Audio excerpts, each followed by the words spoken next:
Hello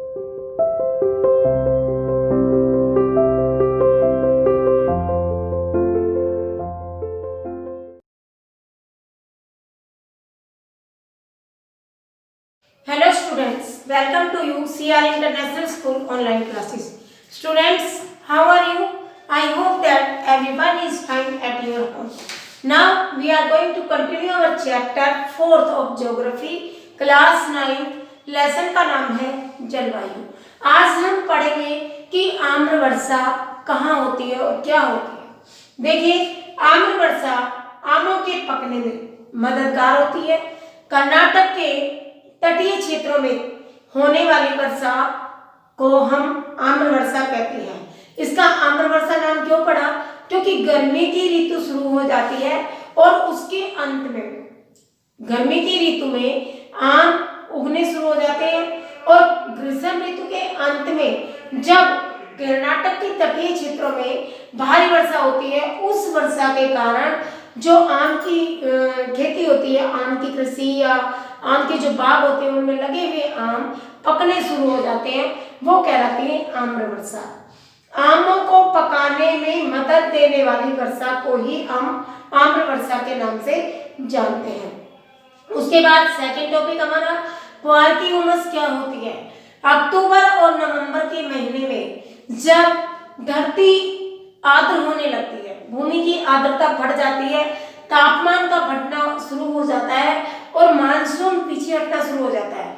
जैसे जैसे अगस्त सितंबर आएगा, मानसून खत्म होना शुरू हो जाता है। अक्टूबर तक मानसून खत्म, उसके बाद अक्टूबर नवंबर के महीने शुरू होंगे तो पुआर की उमस यानी उमस भरा मौसम होना शुरू हो जाता है। ये होता किस कारण से? जब मानसून हटेगा, तापमान बढ़ेगा, धरती पर आर्द्रता होगी, ऐसा मौसम हो जाएगा कि चिपचिपाहट सी शुरू हो जाएगी, पसीने सूखेंगे ही नहीं, शरीर ऐसे लगेगा पंखा चल रहा है, एसी चल रहा है, लेकिन आपको गर्मी फिर भी अनुभव होती रहेगी। चिपचिपाहट वाला मौसम होता है, उसे हम पुआर की उमस के नाम से जानते हैं। उसके बाद दो तरह की ऋतुएं होती हैं।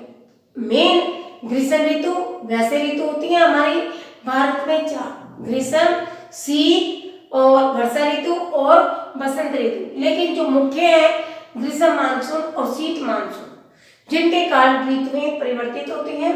जून से सितंबर तक का जो महीना होता है वो ग्रीष्म मानसून का होता है।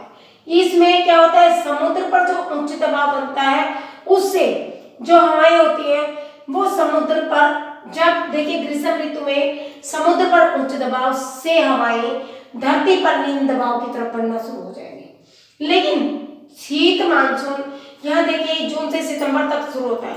जैसे ही सितंबर खत्म, सर्दियां शुरू। सितंबर से फरवरी तक यहाँ पर शीत मानसून स्टार्ट हो जाएगा और हवाएं भी परिवर्तित हो जाएंगी। देखिए ग्रीष्म ऋतु में समुद्र पर उच्च दबाव वाले क्षेत्र से धरती पर निम्न दबाव वाले क्षेत्र की तरफ हवाएं बढ़ेंगी। लेकिन शीत मानसून जब स्टार्ट होगा तो उलट हो जाएगा, धरती पर उच्च दबाव हो जाएगा। क्योंकि यहाँ पर हम ग्रीष्म ऋतु में यहाँ पर क्या बता रहे हैं, धरती पर निम्न दबाव, लेकिन शीत मानसून में धरती पर उच्च दबाव। विपरीत हो गया, समुद्र पर उच्च दबाव होगा तो उधर शीत ऋतु में समुद्र पर निम्न दबाव, हवाएं आपस में परिवर्तित हो जाएंगी। इसीलिए ग्रीष्म मानसून और शीत मानसून चेंज होते हैं। अधिकतर भागों में ग्रीष्म मानसून, भारत का जो अधिकतर पार्ट है उसमें गर्मी का जो मानसून आता है उसमें भारी वर्षा होती है। लेकिन शीत मानसून में केवल तमिलनाडु का जो तट है उस पर ही बारिश होती है। ध्यान रखना आपने, अरब सागर और बंगाल की खाड़ी जो दो क्षेत्र है वहां से ग्रीष्म मानसून उठता है, इसलिए इसे बहुत भारी हवाओं में पानी मिलता है और वो भारत के अधिकतर एरिया में बारिश करते हैं। लेकिन शीत मानसून केवल एक ही शाखा से जल ग्रहण करता है और ये केवल तमिलनाडु पर भारी वर्षा करता है। उसके बाद ये शीत लहरें जरूर चलाता है, लेकिन वर्षा भारत के अधिकतर हिस्सों में कम होती है। उसके बाद लू और पश्चिमी विक्षोभ क्या होते हैं।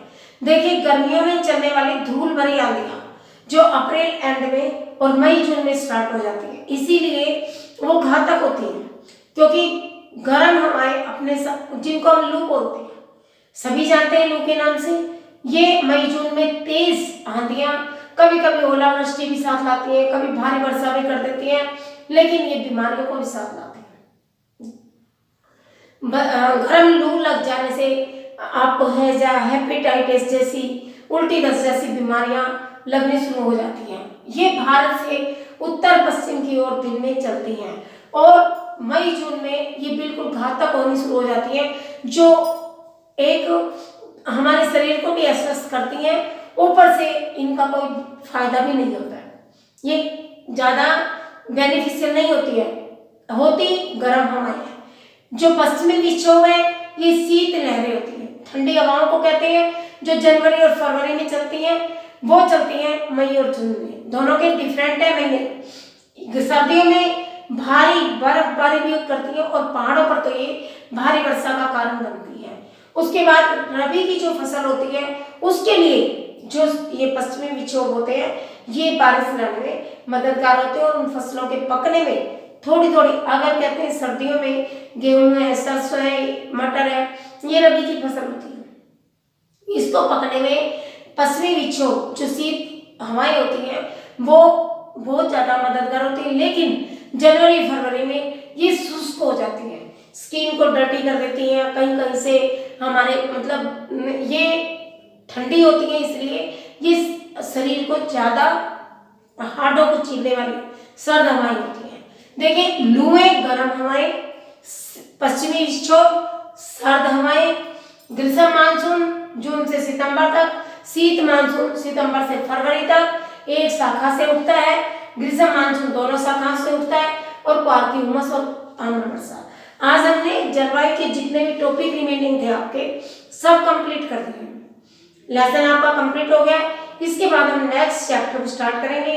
आप इससे रिलेटेड जितने भी क्वेश्चंस बनते हैं 5 करके रोज याद करने शुरू कर दीजिए और एनसीईआरटी क्वेश्चंस लिखकर इस लेसन को कंप्लीट कीजिए। इसके बाद हम अगले चैप्टर को स्टार्ट करेंगे। Okay, thank you very much.